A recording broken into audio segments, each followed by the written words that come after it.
Bluetooth pairing.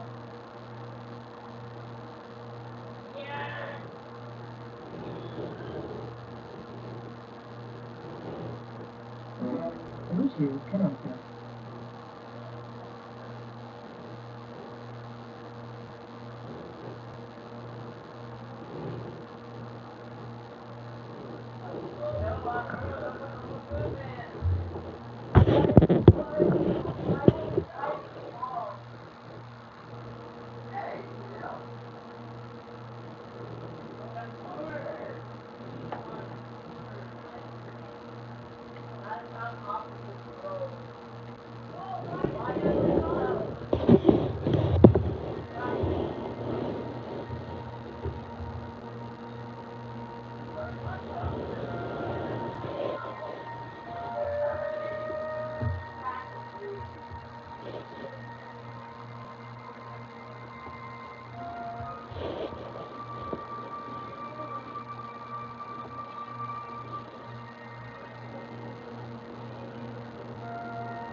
Quetzalin Espinal. I probably butchered your name. I apologize. Hello.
How are you doing, Quetzalin? Quetzalin? I don't know if I'm saying your name right.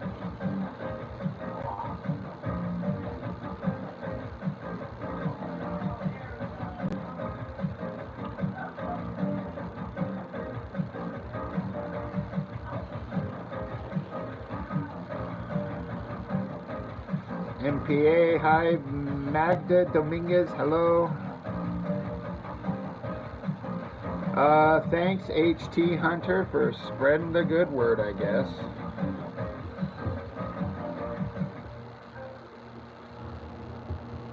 I'm starting to think half of the comments that show up are from, like, bots.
My work is underrated. I deserve more. I don't know about that. Michael, what's up?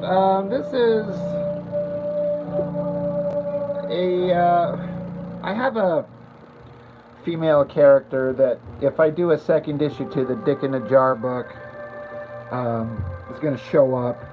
And I've only ever really kind of had it in my head. And so I just kind of wanted to sketch it out in case I ever decide to actually, I need to use this character. And anytime it gives me the opportunity, like, oh, I'll draw a hot girl in a sexy pose. I'm like, well, that's all the excuse I need. I'm trying to do this extreme kind of perspective.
MPA, I can't tell if you're a real person or a bot. I swear I'm getting a lot of fake commenters. But everything I do, I am self-taught.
Hey, Xenomorphs versus Canadians. You know what? If you were to tell me that there's a comic book out right now on the shelves, it's called Xenomorphs versus Canadians, I'm in. Like, I have to see it. So, you should capitalize on that, my dude. That actually sounds really funny. Like, in a good way. I'm not being, like, ironic or bullshit. I'm like, that sounds legitimately entertaining. Xenomorphs versus Canadians.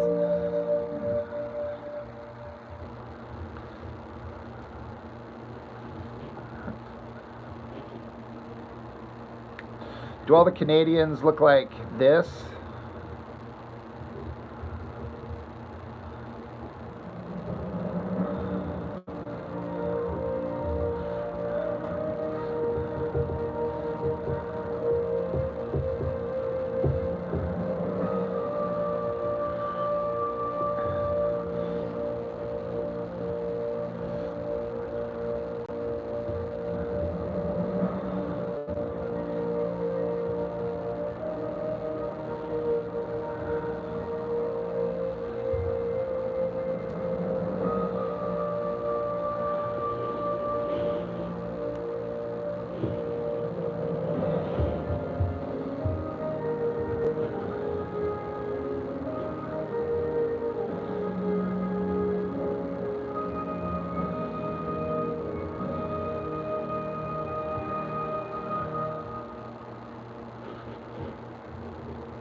Not quite, eh?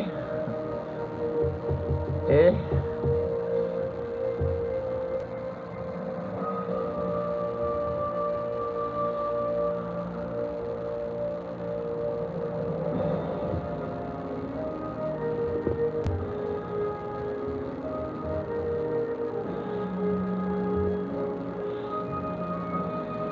Well, thanks, MPA. I've worked hard to become so.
sleep at night on a mattress from Mattress Firm? This is... I'm working out a design for a character in the second issue of Dick in the Jar. Where this female character, she's kind of like a... How do I put this? I don't even really have it worked out for myself. She's got this basically like this liquid skin, liquid metal, a shiny metallic skin, kind of like Wetworks in a way. But when this liquid metal oozes off her, she's like an emaciated, like paraplegic that's missing her legs and her arms. And so this liquid metal forms over her and gives her this metal sheathing coating that gives her strength and invulnerability and that type of stuff. She's kind of a psychotic killer, hence her name is Stab, but it's an acronym. And I just thought that I'd take it to the kind of the ridiculous bullshit extreme where it's a liquid metal skin, but it shows all the details in her like naked body. Like it's just going to be a shiny thing where they're going to have like the liquid metals covering her nipples and her pussy and her ass and everything. So she's basically going to be a metallic, shiny, nude figure running around that's supposed to be kind of hot, but she's a murderous killer. But when this liquid metal sheathing comes off her, she's this paraplegic that can't move with like burns all over her body, and she looks god-awful like a monster. Someone who was in a horrible accident, and she was given this technology to make her awesome, but now she's become a killer.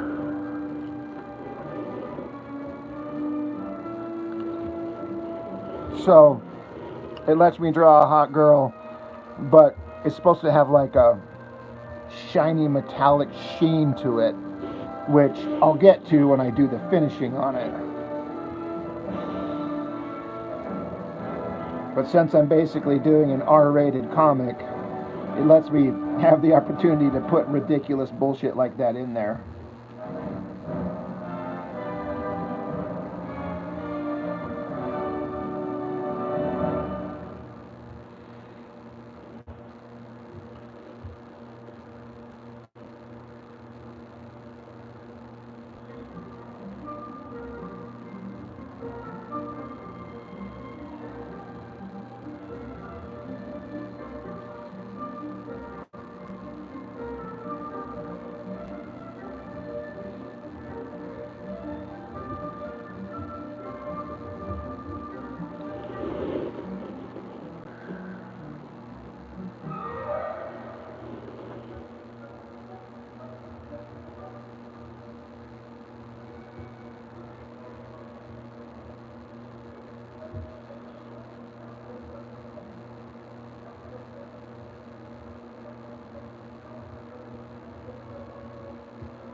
I guess in a way, if you've ever read the original run of Authority by Brian Hitch and the Engineer, the way that she looked, it's kind of like that.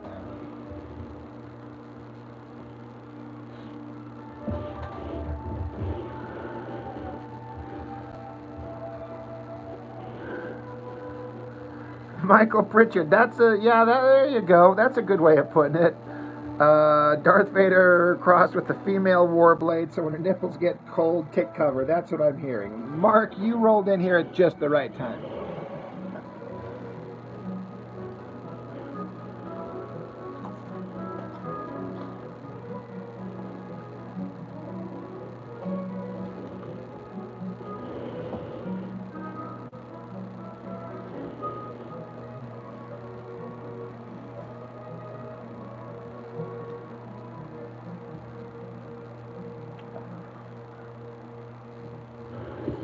Mark, I didn't post a short today.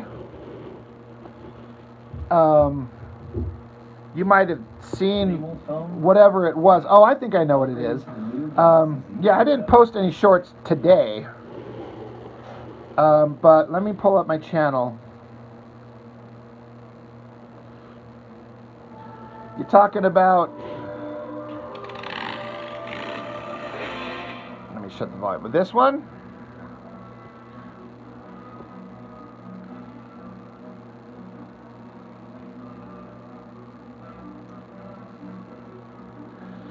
Yeah, I did this one on like the 14th, week and a half ago or so. God, I thought it was even more than that.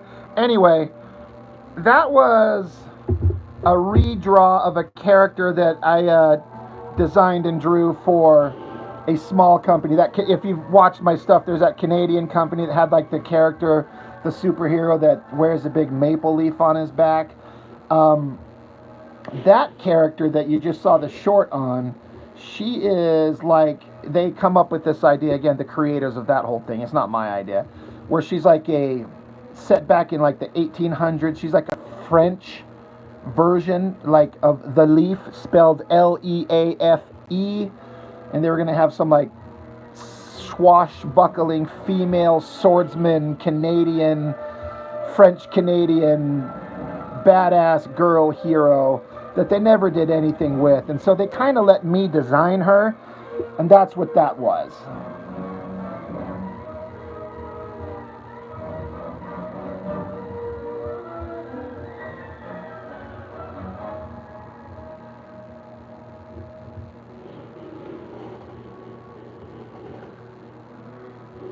Yeah, I actually kind of liked the design. It was something that I like, the outfit and the cloak and all that type of stuff. It was kind of fun.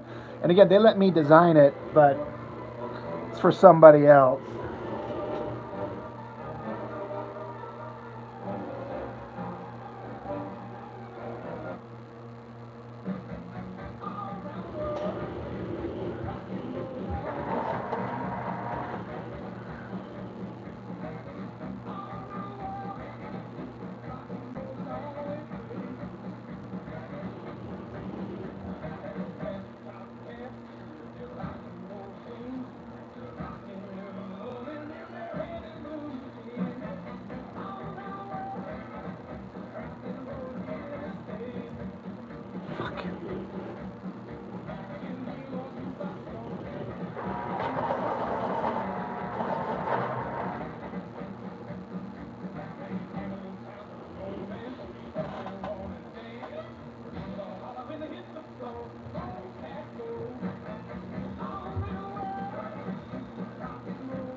With Asana, AI teammates are here to help level up your goals. Try it for free.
see how interesting this turns out when I do some inking on, if I can get the metal textures to kind of look like I want them to.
Getting there, I think.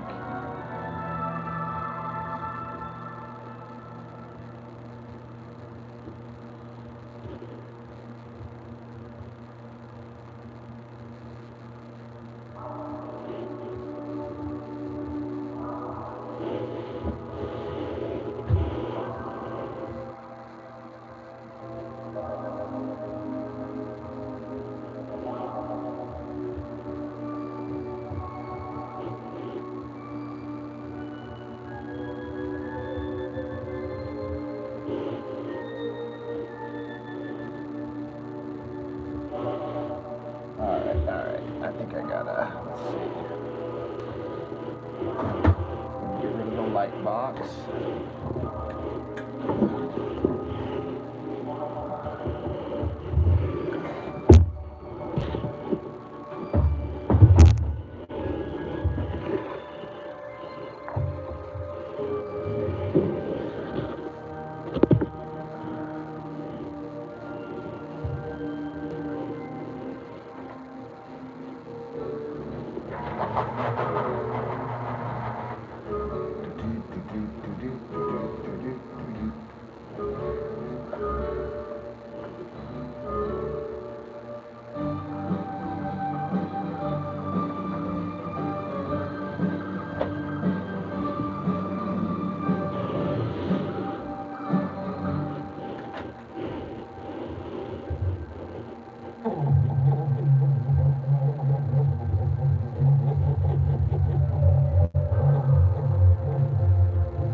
This guy says that we act like Gillette Labs is some miracle, but it's just another razor?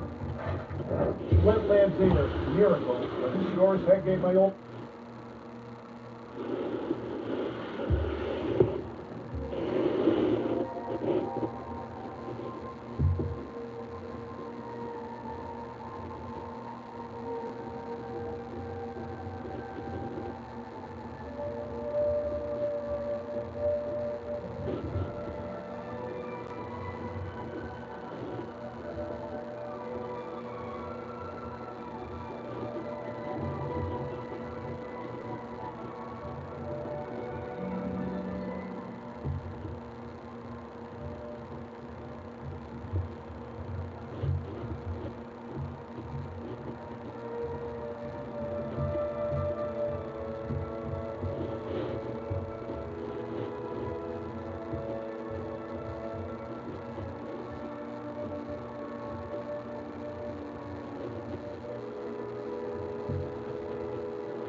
is doing what I want it to do. That kind of looks like metal texture, right? I mean, does it kind of look shiny?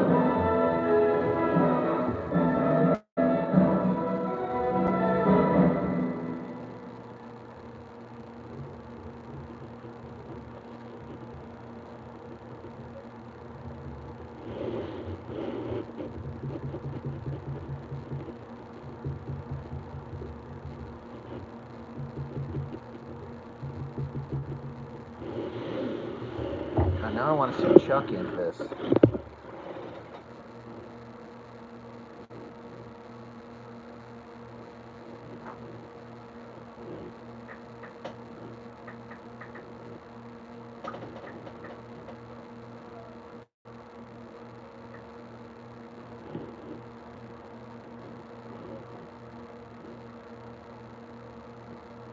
Talk to your healthcare professional about Ozempic, like I did.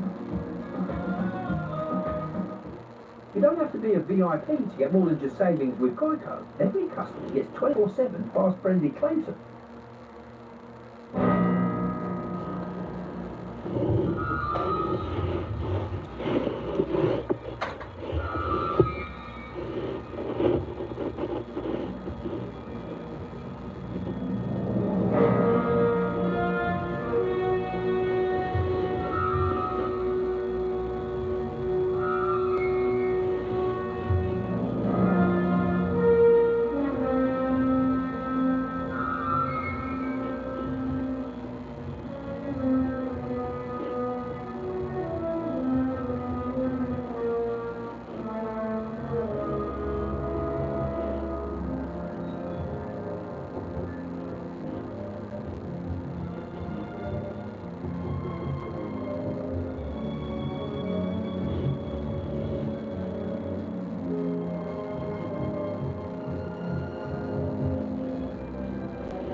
Michael Pritchard, should Santa Claus, aka Red Death, be larger than Lobo?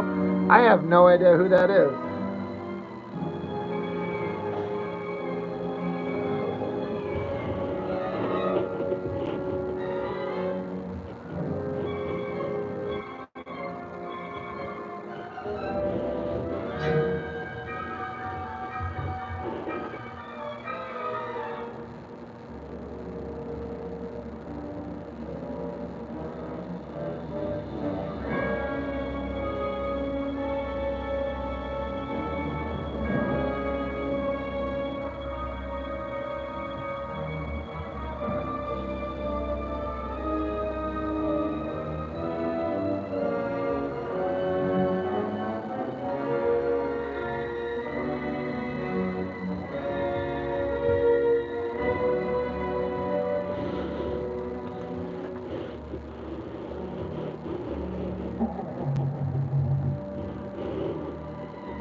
Pixel Forge, right at the moment, right now, I'm listening to the soundtrack, the instrumental score to Monster Squad. This is the beginning where Van Helsing and everyone fucks up and fails to send the monsters into the alternate dimension. Man, Baby the Lost Legend? I haven't heard of that movie in years. Where they found a little baby brontosaurus or something like that.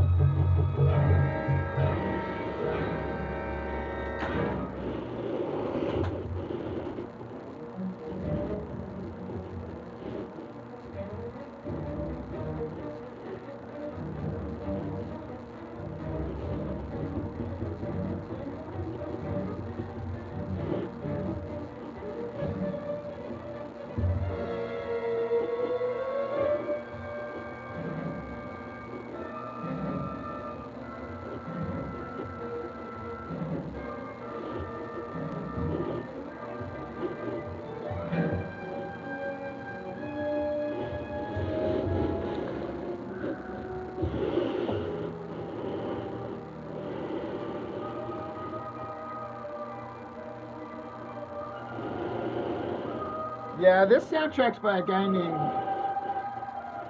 Bruce Broughton, who I've never heard of before.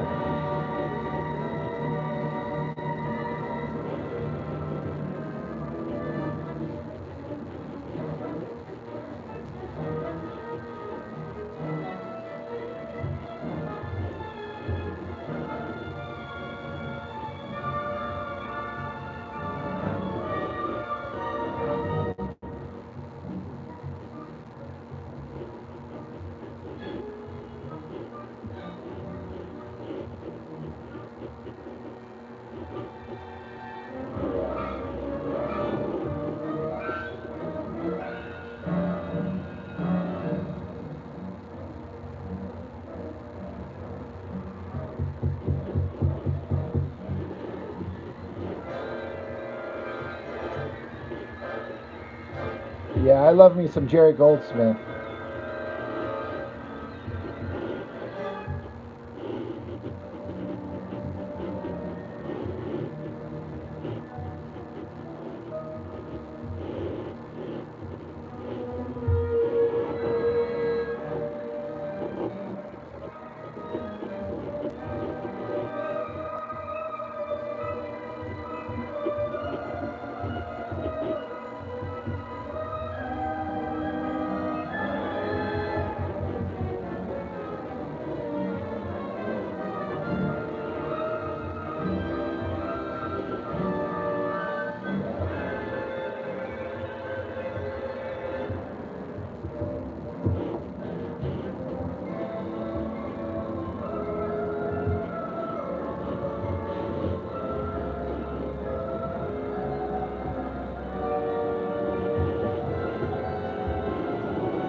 Want to get the most out of one sheet? Grab Bounty. While ordinary brands can't hold up, one sheet of Bounty keeps working even when wet.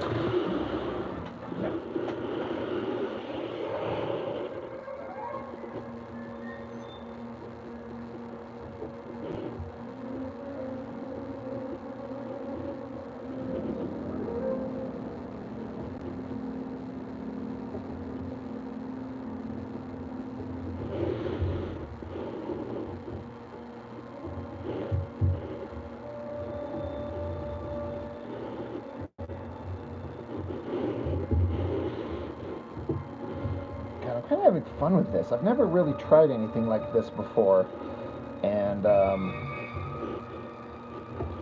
kind of like the way it's working out. I'm running the risk of overdoing it.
MPA, thanks for stopping in, man.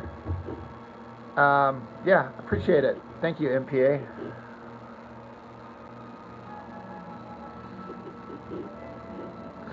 Could Void be a good reference if I ran into a snag? I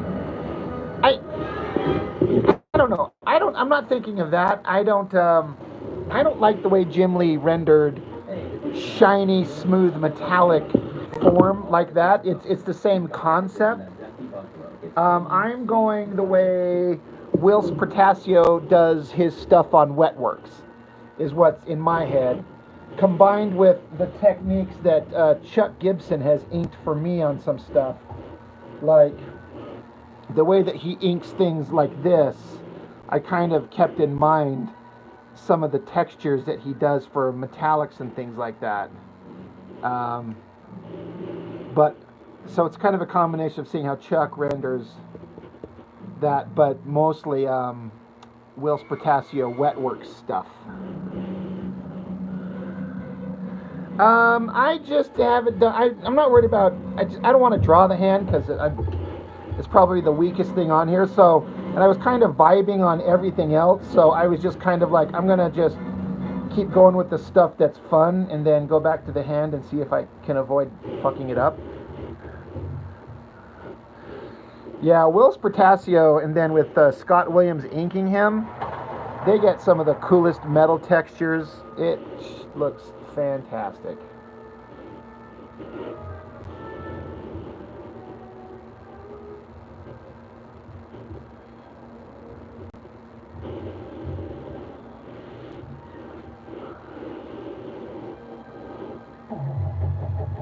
But yeah, I never really cared for the way Jim Lee rendered the silver metal on Void in Wildcats. Like, it was fine, but it never just blew me away.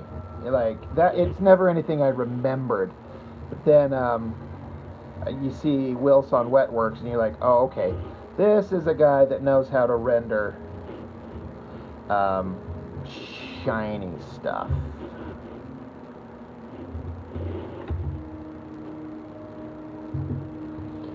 And these little glowing glints are kind of fun. You add them and it adds a little sparkle.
Daniel Gonzalez, you saw the review for Battle Beast? Yeah, my man. I was talking with my buddy Ginger Bear, who stops in here on occasion, and me and him were just like, this is like the most entertaining comic book, like a new concept that I've read in years. Yeah. Domowitz, you're trying to draw a shark?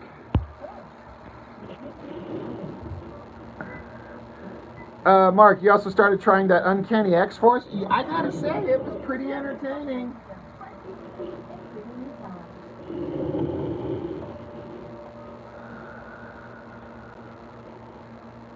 Oh, shut up about the fucking Fantastic Four. Daniel Gonzalez, thanks. Yeah, I was trying to do a metallic look and really push it, and I kind of like the way it's come out. I think some parts work better than others, but I kind of like it through, I mean, not because it's her tits, but I kind of like this chest and side area. I mean, I guess it's all kind of worky. It all kind of come together in the inking if I don't fuck that up.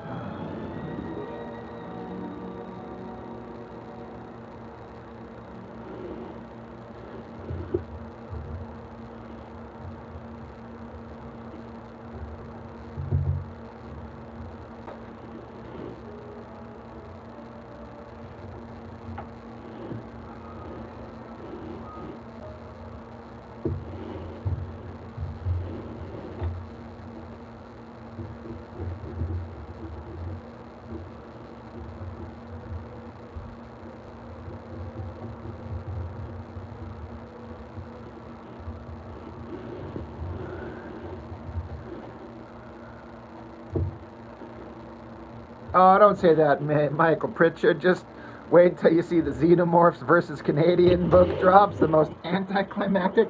Well, what do the Canadians make friends with the Xenomorphs for the first time in the Xenomorph history? They like sit down and have a nice conversation with them and learn to communicate, and everything just works out. That would be something never seen before.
You know what, Michael?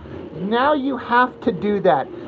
All it has to be is like a 2-page comic. You can even do 1-page comic with like 6 panels, 9 panels, and literally title it Xenomorphs versus Canadians. Have them show up, make it feel scary, and then have them work everything out peacefully and have everything just like you said, like a 1-page, like a comic strip. Put it on the web and I bet it goes viral. Like, I'm not kidding, dude. You've got an idea there. Danny, you like the drop shadow put on her arm raised behind her neck? This one up here? Yeah, I had a photo reference for just the basic figure pose and like the way the light was cast across the body, and I just kind of like overemphasized it, but yeah, it kind of worked. I gotta scan this, but I might be inking this tomorrow. Me and Jessica are supposed to be doing a live stream tomorrow unless something comes up and she has to cancel, but yeah, but seriously, Michael Pritchard, like, make a 1-page comic of that, dude. Like, no joke. It could just be like simple, like Charlie Brown type sketchy, or not sketchy, but like simplistic cartoony drawing. I bet it would be hilarious. Xenomorphs versus Canadians. Maple syrup for blood. That's actually really funny.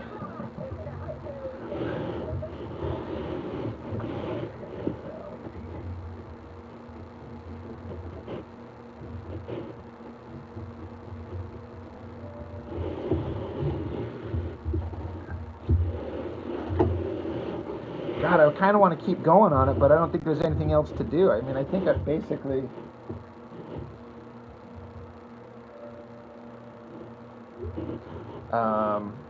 yeah, I think I've basically finished it. I think if I just keep fucking around with it, I'll just over-render it and kill it. Huh.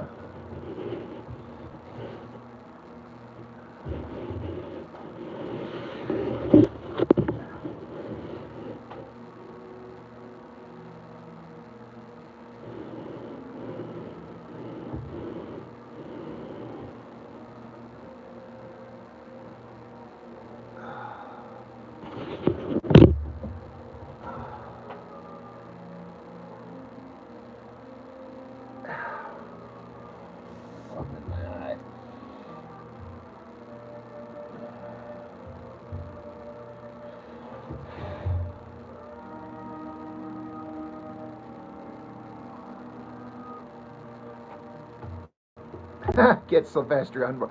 Do it, man. Do it.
I gotta be done. I gotta be done with this thing. I'm just gonna overwork it. I'm gonna fuck it up.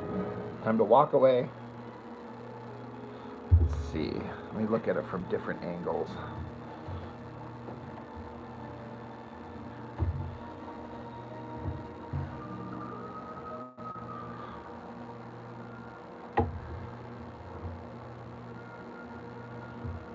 Okay. Let's see what the underdrawing looks like. The rough sketch that I did first.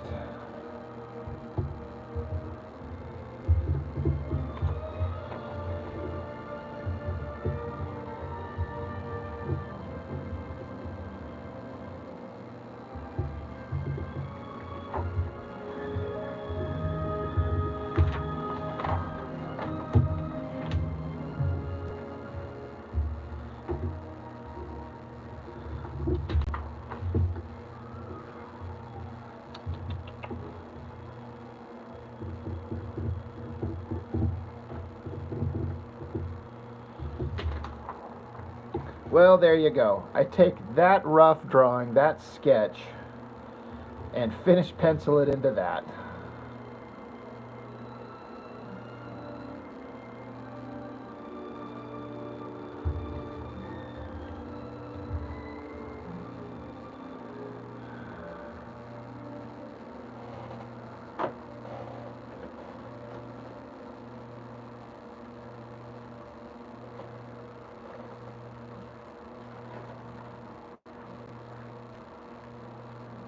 See you, Daniel Gonzalez.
Well, thanks, Mark. I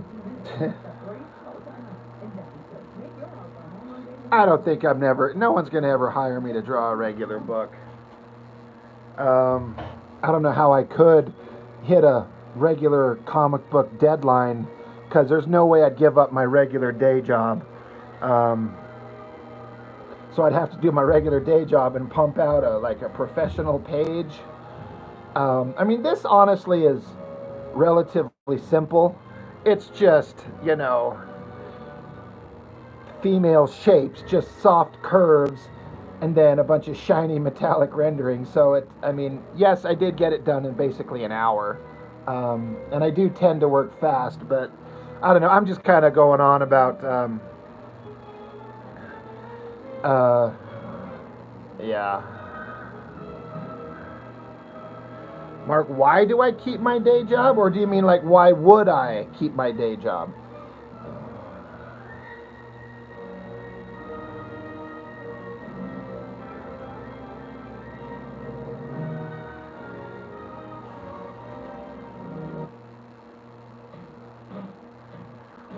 I mean, I just hear nothing but to be successful as a comic artist, it sounds like it's a really fickle thing. You have to be really lucky. You don't get medical insurance, you know what I mean? I need medical insurance. I gotta have coverage, and I would have to be so successful that I'm super comfortable walking away from a job that I've been at in December. I'll be there 20 years. I can't walk away and come back to it at the pay that I'm making. So if I go for good. And so I would have to be doing so astronomically well in terms of comics. I can't just be like, there's no way, like, for example, if Marvel called me up and say, hey, come draw this, like, I would take it and do the best I could, but I would not give up my day job. Like, hey, I got a job drawing a comic, because it's not a guarantee of continued work. You know what I mean?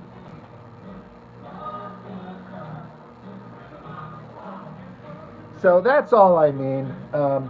But if somehow I got some kind of a, forward momentum and started making money. But the thing is, you need to get a body of work out there that gets into print, that's popular, and gets reprinted and reprinted, so you can keep making money off residuals and have, work in perpetuity, like, Watchmen or Dark Knight, which never stops being printed ever. And whoever is that lucky, or you have your book turned into a movie or a cartoon or something like that. But I just feel like people can't make it living as a comic artist unless you're really lucky, which is another reason I do physical art, because that would be a secondary income to sell the work, and then you can do commissions on the side. I don't know. It would have to be an incredibly, like, secure thing for me to bail on my current job I've been at for almost 2 decades. Believe me, I want to. I really, really, really want to. Make a living doing art. But, I feel like I'm lucky as it is to just have a channel that's getting some look, and I can create art, and I can give a few people copies of the works that I do. I feel fortunate as it is. So, yeah.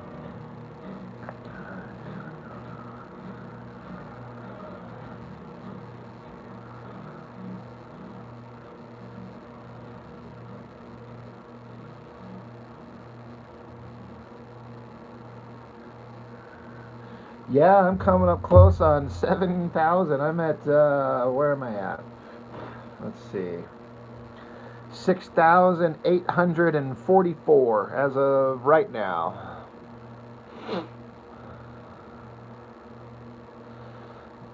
My ad revenue's been doing really well the last couple of months. It's literally doubled. 1, 2, 3. The last 3 months, and I'm on track to have my 4th month in a row where my ad revenue's doubled. So, and believe me, it's really helpful right now with all the financial shit going on. I should be getting my car back out of the shop tomorrow. And once I pay that bill, I'll be about $4,000 into it. But I got to keep it running.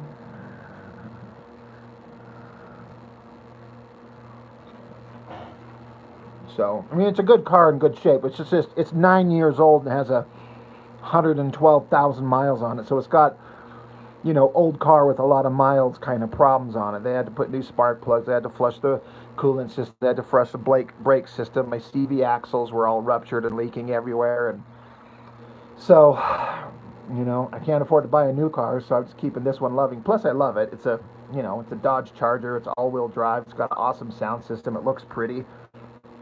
So I want to keep it, but I'm at a place where I have to keep it running.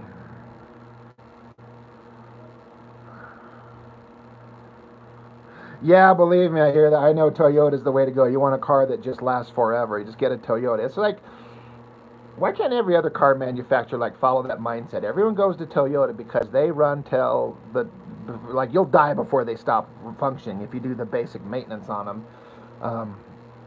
They're pricey to get though, but it's certainly worth it.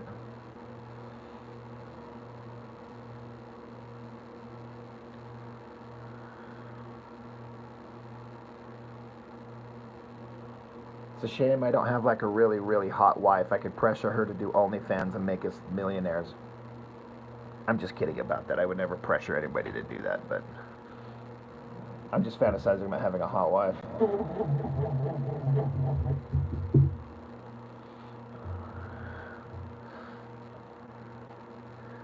Jesus Christ, your Toyota Saturn had 500,000 miles. Good God. Has anybody seen that video of that Toyota pickup truck that those guys just beat the hell out of? They ran it off all kinds of things. They flipped it on its side into the surf of the ocean and let the water just kind of flood it. and then overnight, and then they picked it up and then did a little basic maintenance on it and started right back up, and it's still driving. Like, they did this experiment just to like beat the shit out of this Toyota pickup truck without actually crashing it hard into a wall. But just beat the hell out of it, and then again let it, like, flooded the engine with the ocean overnight, and then the little basic maintenance, and it still picked up and went.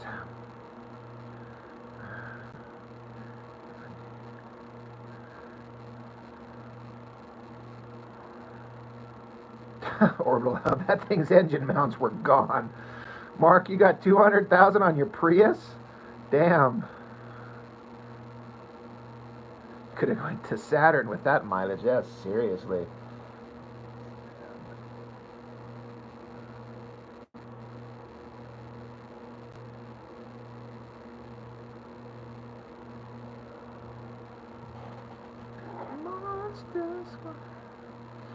Yeah.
A fart in the gas tank would get you around town.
You want to know what's a car that has another reputation for lasting really, really well and long time that I was actually surprised to learn was an early 2000s Buick LeSabre. Those things apparently have a reputation for just to keep going and going and going. And they're not exactly the coolest looking things on the planet, but apparently they've got a reputation for just lasting forever, getting pretty good gas mileage, and just being rock solid. I was really surprised to learn that. Early 2000s, Buick LeSabre. Like, who would have thought? Boring car, but when you need something that just goes, apparently that's the way to go.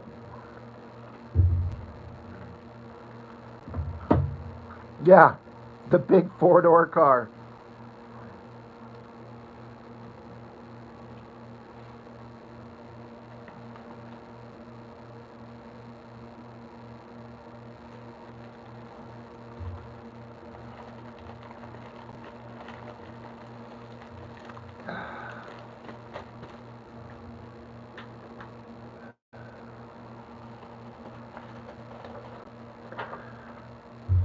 Alright, well, I'm going to wrap it up here. I guess I don't have anything else to do to this. I'm going to go do some other things here. But, yeah, I'm kind of glad I sat down and did this. I've done a couple drawings recently that haven't really excited me. I kind of feel like I lost my knack. But this thing was fun to do. I feel like I nailed something on this one. I had fun with this. So, it was fun to share. So, anyway, catch all y'all later.